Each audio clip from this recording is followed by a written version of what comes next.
Oi, gente, boa tarde, tudo bem?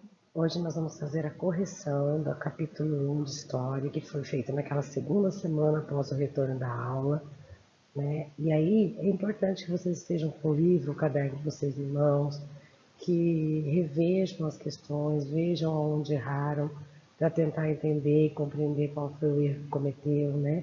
Procurem no livro as respostas certas, grifem, e aí nesse processo de erro a gente aprende e aprende muito, tá bom?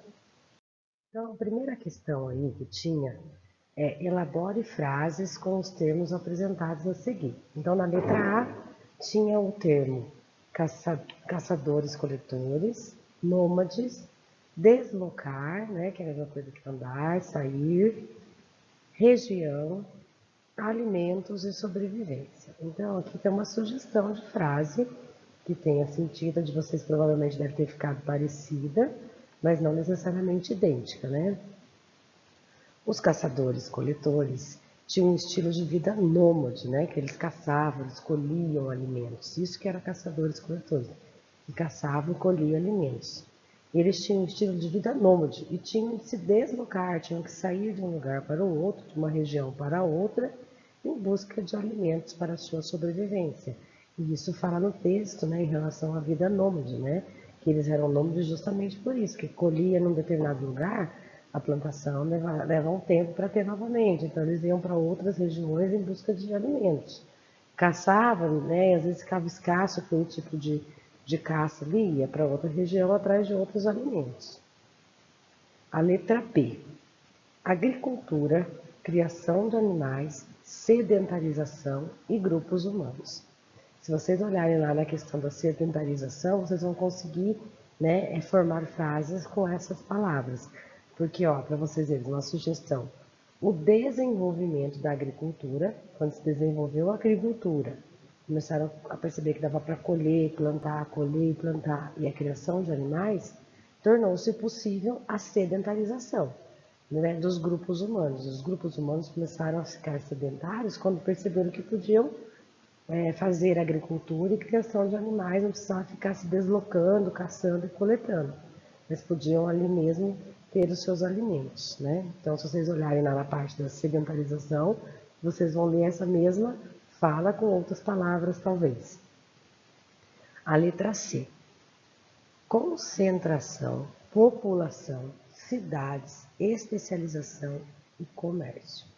Então, gente, ó, a concentração da população nas cidades permitiu a especialização das pessoas em diversas atividades e aí o surgimento do comércio. As pessoas começaram a se centralizarem, né, a ficarem vivendo ali perto das cidades, e aí eles começaram a se especializar. Uma fazia artesanato, a outra sabia fazer uma comida, o outro sabia plantar, o outro sabia colher, são diversas atividades. E aí foi surgindo os comércios. Olha, eu tenho isso, você tem aquilo. Então você me dá um pouco do seu aquilo, eu te dou um pouco do isso.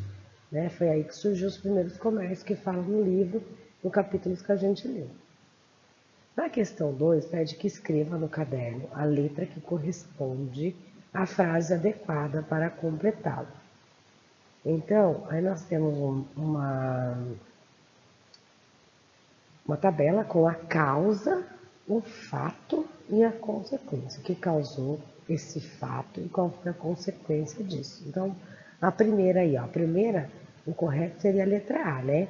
Que o domínio das técnicas agrícolas e da criação de animais aumentou a oferta de alimento e, como consequência, a população cresceu, levando à formação de vilas e cidades, né? Porque daí ali tinha alimento, não precisava mais se deslocar, então formou-se como consequência as vilas e as cidades, né? E o que fez que tivesse essa consequência foi, então, o domínio das técnicas agrícolas, tá? E o fato é o aumento da oferta de alimento. Aí na segunda linha, eu tenho lá a construção de sistemas de irrigação para abastecer a lavoura. Então, as primeiras cidades, elas ficavam próximas, né, nas proximidades de grandes rios, isso fala no texto, né, justamente para que pudesse construir sistemas de irrigação, né, para abastecer as lavouras e assim garantir a fertilidade do solo o ano inteiro, porque o solo só fica fértil se ele for úmido, né? Se ele for bem cuidado, só dá legumes, verduras, só dá frutas se o solo estiver em condição fértil. Para estar em condição fértil, ele tem várias características. Tem que estar úmido, tem que estar irrigado, né? Então tem tudo isso. A terceira linha que fala sobre aparecimento da atividade comercial, quando que apareceu essa questão de comercializar. E aí a letra E, ela é a causa, né? Alguns membros da comunidade, acabei de falar agora há pouco, se especializaram em outras atividades além de agricultura e de criação de animais, então sabiam fazer artesanato, sabiam fazer uma comida, uma especialidade, sabia fazer móveis. E aí, com isso, o aparecimento da atividade comercial, que consequentemente teve como consequência que cada um podia trocar com o outro aquilo que não precisasse. Então, eu não preciso de lápis, eu já tenho uma quantidade que me é suficiente. E você está precisando, eu troco com você por outra coisa que de repente eu não tenha, né? A questão 1, na próxima página. No caderno, que crie perguntas para as respostas. Então, aqui na letra A eu tenho a resposta e que tipo de pergunta eu vou fazer. A resposta seria: suas principais funções eram manter a lei e a ordem nas cidades, protegê-la de invasões dos povos inimigos, coordenar as etapas de trabalhos agrícolas e estabelecer regras para as diversas profissões e para o comércio. Que pergunta que eu posso colocar? Quais eram as funções do Estado e de seus funcionários? Se vocês olharem lá as funções do Estado no capítulo, que a gente já leu, já fez esse movimento, vocês vão ver que essas eram as funções. Para a segunda resposta, para a letra B, tem lá: eles eram vistos pela população como representantes dos deuses na terra ou até mesmo como seres sagrados. Então, a letra B, a pergunta seria: como os governantes eram vistos pela população nas civilizações antigas, né? Eles eram vistos como os deuses na terra ou até mesmo como seres sagrados, né? Não eram contestados, não podiam ser questionados, eles eram deuses, tudo que eles falavam eram regras, né? Na questão 2, vocês têm aí um quadro, 1, 2, 3 e 4, né? 1 cuneiforme, 2 hieroglifo, 3 pirâmides, 4 politeísmo. E dentro dos estudos que a gente realizou no livro, a gente foi descobrindo o que significam essas palavras. Agora eu quero que vocês enumerem de acordo com o significado de cada palavra a seguir. Então, foram construídas para serem tumbas dos faraós e representavam seu imenso poder na sociedade. É o 3, as pirâmides. Crença religiosa com mais de um deus, o politeísmo, que é o 4. Sistema de escrita antigo dos egípcios, os 2, o hieroglífico. E primeiro sistema de escrita de que se teve notícia é o cuneiforme, né? Então, se vocês voltarem no texto, vocês vão achar essas informações e vão ver que essas são as respostas certas, corretas.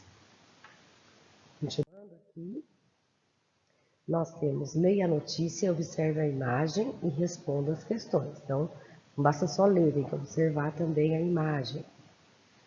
A Unesco considerou a destruição do sítio arqueológico de Nimrud por terroristas do Estado Islâmico um crime de guerra e pediu que os patrimônios da humanidade sejam protegidos. As descobertas dos tesouros do Parque de Nimrud na década de 1980 são consideradas as mais importantes do século XX. Fundada há mais de 3.300 anos, a cidade está localizada à margem do rio Tigre, ao sul da segunda maior cidade do Iraque, Mossul, que foi tomada pelo Estado Islâmico em junho. Aí tem a legendinha da imagem e uma imagem que precisa ser lida, a legenda, e avaliada a imagem. Tá? Estado Islâmico também tem aí a explicação, que é um grupo radical, né, que atua no Iraque e na Síria. E aí vem a primeira pergunta. Letra A. Qual é o assunto da notícia? O assunto é sobre a destruição do sítio arqueológico de Nimrud, né, pelo grupo terrorista do Estado Islâmico. Letra B. Porque patrimônios da humanidade, como o sítio de Nirud, precisam ser preservados. A gente já falou, inclusive no quarto ano, de patrimônios históricos, né? Da importância de preservar a cultura, de preservar a história da nossa nação. Então, porque os patrimônios da humanidade mantêm viva para as gerações que estão hoje, para as futuras, a memória das gerações passadas, os costumes, né? No caso dessa notícia específica, a memória da cultura da Mesopotâmica, né? Que está falando dessa cultura que eles destruíram aí, que era o sítio arqueológico era preservado para preservar a memória dessa cultura mesopotâmica. Letra C. Em sua opinião, o que podemos fazer para ajudar a preservar os patrimônios da humanidade? Que tipo de ações podemos ter? O que nós podemos, o que vocês pensam aí que poderia ser feito, ser criado para ajudar a preservar os patrimônios, né? Que é muito importante para a gente permanecer conhecendo a nossa história. E na outra página, na última, né? Nós temos lá, leia o texto e faça no caderno as atividades propostas. Por longos períodos, as tribos pioneiras que estavam ocupando plantações e criando rebanhos tiveram de coexistir com os povos nômades. Essa convivência impunha certa tensão. Em tempos de fome, os nômades famintos eram tentados a atacar os vilarejos vizinhos que mantinham estoques de grãos e rebanhos de animais. O futuro estava com os novos fazendeiros e pastores de rebanhos.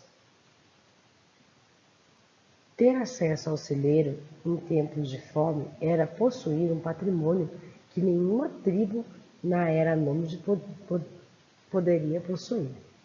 Durante a seca, o vilarejo que tivesse um bom estoque de grãos, um rebanho de ovelhas ou cabras, poderia sobreviver por mais tempo. O período de seca é aquele período que não consegue plantar, não consegue colher, porque o solo não está condições para isso. Aí, se vocês olharem, a setinha azul está indicando a resposta das perguntas A e B, tá? Porque não cabia aí, então eu coloquei separadinho. A letra A. Por que as tribos sedentarizadas, que ocupavam plantações e criavam rebanhos, estavam sujeitas a ataque dos povos nômades? Porque em períodos de fome, né, que eram os períodos de seca, que não tinha, o solo não era fértil, os povos nômades podiam ficar sem meios para se alimentar. E assim, eles atacavam os vilarejos sedentarizados, que eles sabiam que eles tinham estoque, que eles tinham reserva, né? Possuíam gado, estoques de grãos armazenados. Então, eles iam lá e atacavam para poder sobreviver a esse período de seca. Na letra B, explique a relação existente entre o processo de sedentarização e a formação das primeiras vilas e cidades. O que tem a ver a sedentarização com as primeiras vilas e cidades? Porque o modo de vida sedentário, que é aquele que ficava, né, no mesmo lugar, plantava, colhia e ali mesmo no seu espaço, proporcionou com que as pessoas percebessem que não precisavam passar perigo, né, indo de um lugar para o outro, caçando, se expondo. E aí elas começaram a priorizar a ficar ali nas vilas, nas cidades, né, aumentando a população. Então, esse modo de vida que trazia mais segurança, trazia mais conforto, você não corria o risco que nem ali os nômades de passar fome no período de seca, porque você plantava e colhia e estocava antes. Então, essa oferta maior de alimentos, essa segurança maior, contribuiu para o aumento da população, né, que foram formando as primeiras vilas e cidades. Eles foram optando por viver ali. É que nem hoje nós temos aí as pessoas que moram na zona rural e na zona urbana. E a maioria da população está na zona urbana porque é mais prático. Já trabalha perto da sua casa, né, do seu emprego, e ali tem já tudo à sua mão. Agora, uma pessoa que mora na zona rural, às vezes ela tem que fazer as coisas, ela tem que plantar as coisas dela, porque ela não tem mercado, ela não tem supermercado, né, perto dela toda hora. Então, é diferente o estilo de vida. Agora, na questão 2, o que é crescente fértil? Isso estava bem lá no texto, bem nítido lá no texto, né? Crescente fértil é o nome dado à região onde ocorrem cheias periódicas de grandes rios como o Nilo, o Jordão, e o Tigre e o Eufrates. Então, o que é cheias? É quando o rio tem lá a sua borda, mas ele enche tanto com os períodos de chuva que extravasa a sua borda, enchendo todo o solo à sua lateral, né? Ficando parecendo pequenos rios, até que volta a secar. E aí o solo era bem fértil, porque era um solo bem úmido. Depois que ele deixava, secava, ele ficava bem úmido por dentro, então eram solos bem férteis. Essa região apresenta terras boas para a agricultura, em razão dessas cheias, e nela desenvolveram-se algumas das mais antigas civilizações, que eram terras muito boas, então ali foram se desenvolvendo para plantar e colher. A questão 3, letra A. Mencione as principais características dessas duas civilizações que se formaram na região Crescente Fértil. Então, primeiro, a civilização mesopotâmica. Ela formou-se no vale situado entre o rio Tigre e Eufrates e desenvolveu sofisticadas técnicas de irrigação. Fundou cidade com estados independentes, né, que cada cidade tinha seu estado, coordenava e dava as regras e as normas de acordo com o que achassem necessário para aquela cidade, no centro das quais eram construídos zigurats. A região era muito importante e cada cidade tinha seu deus, né? Que eles eram polietistas, então eles tinham vários deuses e cada cidade acreditava no Deus que queria, né? No Deus que achava coerente para aquela cidade. E nessa cidade da civilização mesopotâmica é que se desenvolveu a escrita cuneiforme. Na civilização egípcia, formou-se às margens do rio Nilo e desenvolveu-se em dois reinos que acabaram sendo unificados em um estado centralizado. Então, o estado centralizava todas esses dois reinos, governado por um faraó e visto como um deus. Esse faraó era visto como um deus. Era politeísta também, então acreditava em vários deuses, e a religião desempenhava um papel muito importante, né, para eles. Eles tinham muita fé nas religiões, no que eles acreditavam, tá? E eles colocava isso em primeiro plano, né? Desenvolveu um sistema de escrita conhecido como hieroglífico, tá bom? Então essa foi as nossas atividades. Todas essas respostas estavam no livro, né? Tinham sido trabalhadas através das vídeos, através da leitura do texto. Então eu espero que vocês tenham conseguido desenvolver bem aí a compreensão, mas se ficou alguma dúvida, entre em contato conosco para que a gente possa ajudar vocês, tá bom? Boa tarde, bons estudos, fiquem com Deus e se cuidem.